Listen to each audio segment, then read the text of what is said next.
Respiration Part 1. So let's begin over here with the general idea of the respiratory pathway. So initially in the air, we have molecules like nitrogen, oxygen, carbon dioxide, and other elements or gases or chemicals, whichever you decide. And these chemicals, oxygen, nitrogen, carbon dioxide, they are initially going to go through our nasal passage or via your nose, or they can also go through your mouth. So through your mouth. These are going to travel down this way towards your pharynx, or also known as your throat. In your pharynx, we have two different pathways that we can take. We can take either the esophagus, which will later lead to the stomach, and consequently that will lead to the digestive system. But we can also take the pathway via the trachea. And the trachea is commonly known as your windpipe. And the separation between your esophagus and the trachea is just this little slit of what we call the epiglottis. And the epiglottis is what prevents, so this prevents food from entering the respiratory system.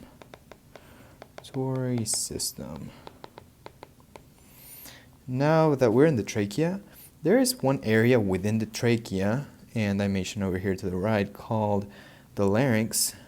And this is where we have our vocal cords, and it's commonly known as your voice box.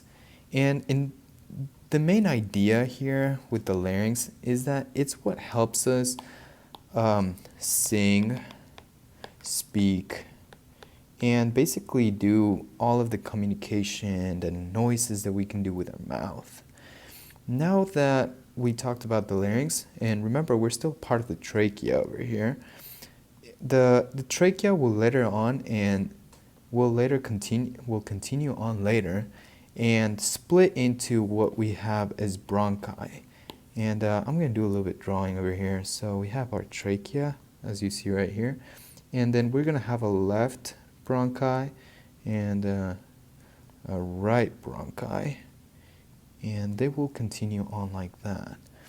Now the bronchi are going to become smaller and continue on as bronchioles. And then from the bronchioles, they're going to continue down and become just alveoli. And this is where gas exchange usually happens. And later on, what we'll do is that I will take you through how gas exchange occurs within the alveoli and the pulmonary capillaries. And you'll understand that in a deeper conceptual way. So now let's talk about the non-respiratory functions and of the respiratory system versus the actual respiration. So I want to just start here to the to the left, to talk about just what the respiratory system does that does not require like the gas exchange and all that stuff.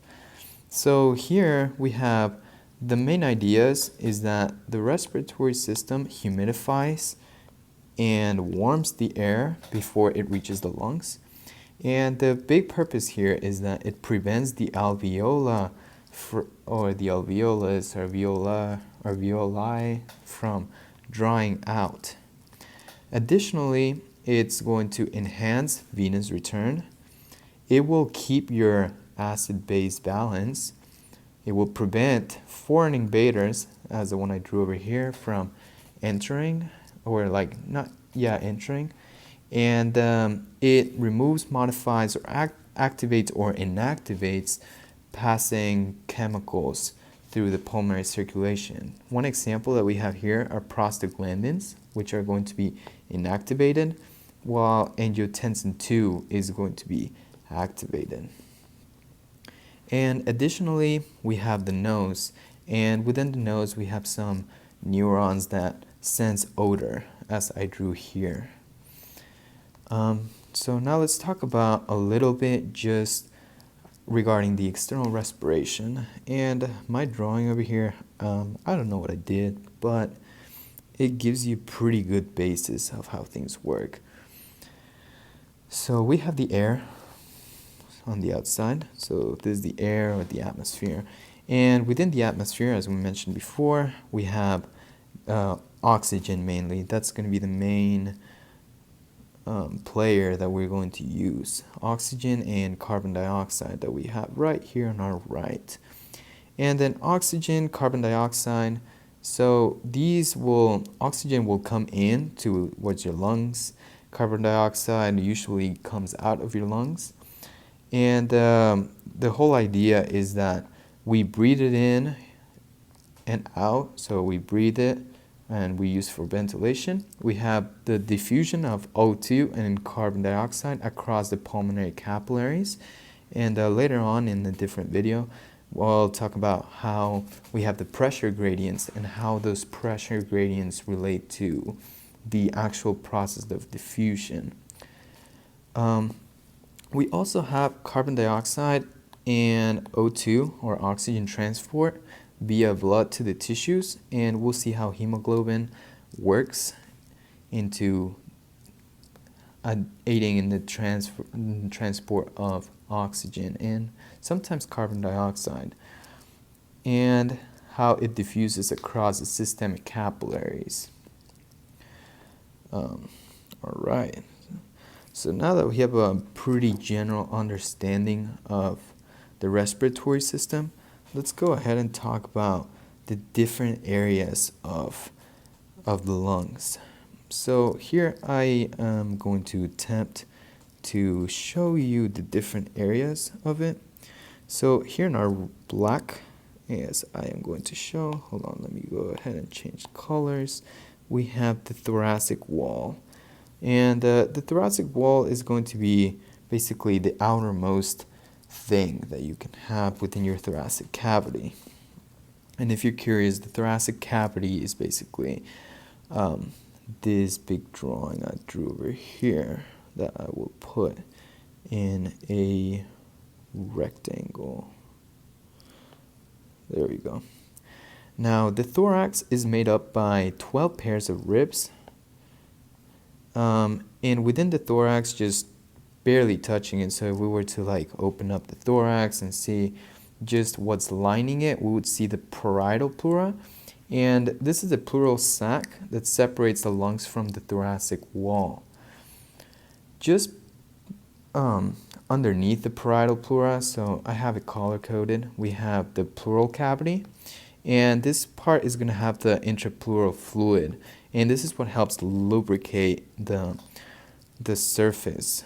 And it basically aids in a smooth transfer of, well, not really transfer, but it helps the lungs expand and recoil without much of a painful sensation. Now in pink we have the lungs, and the lungs have a very special elastic connective tissue that allows them to expand and recoil to their original position. And the only type of smooth muscle that we're going to find in the lungs, the only type of muscle we're going to find in the lungs is it's only smooth muscle. And these are going to be found within the arterioles and the bronchioles. Now, I'll go ahead and mention this pretty quick now that we're having just a general idea, because the next video is basically going to be about inspiration. So in the next video we're going to talk about how oxygen, well, not really oxygen, but how air comes in and out of the lungs, and how the pressure gradients within the atmosphere, the lungs, or even between the intrapleural cavities and all that. Well, not like all those membranes come into play and how we have a high pressure to a low pressure and all that fun stuff. So stay tuned for part 2.